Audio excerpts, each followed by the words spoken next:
तनाव कम हो जाने के बाद भी सरकार ने चीन को आर्थिक चोट पहुंचाने का प्रयास जारी रखा है।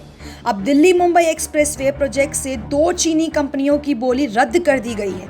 ये ठेका करीब 800 करोड़ रुपए का था। इन कंपनियों को अधिकारियों ने लेटर ऑफ अवॉर्ड देने से इनकार कर दिया और अब ये ठेका दूसरे सबसे कम रेट पर बिड करने वाली फार्म को दिया जाएगा। ये ठेका मुंबई दिल्ली एक्सप्रेसवे के 2 खंड के लिए था। दोनों कंपनियां चीन जिंगाक्सी कंस्ट्रक्शन इंजीनियर कॉरपोरेशन की सब्सिडरी हैं। इकोनॉमिक टाइम्स की एक रिपोर्ट के अनुसार एक सरकारी अधिकारी ने बताया है कि राजमार्ग एवं सड़क परिवहन मंत्रालय ने 800 करोड़ रुपए के इन ठेकों को रद्द कर दिया है। दोनों कंपनियां बिड करने में सफल हुई थी, इसके बावजूद उन्हें लेटर ऑफ अवॉर्ड नहीं दिया गया। ये ठेका अब दूसरी सबसे कम बोली लगाने वाली कंपनियों को दिया जाएगा।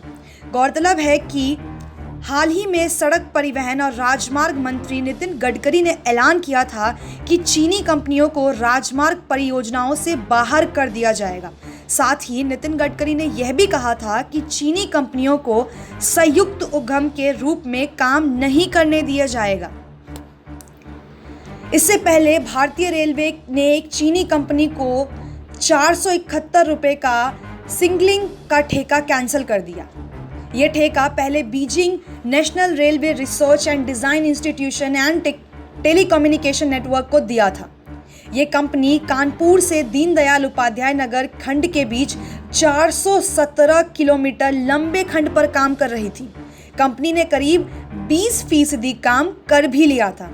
ये तो हम सब जानते हैं कि पिछले महीने भारत चीन नियंत्रण रेखा पर हुई एक हिंसक झड़प में हमारे देश के 20 वीर सैनिकों ने अपनी जान गंवाई थी।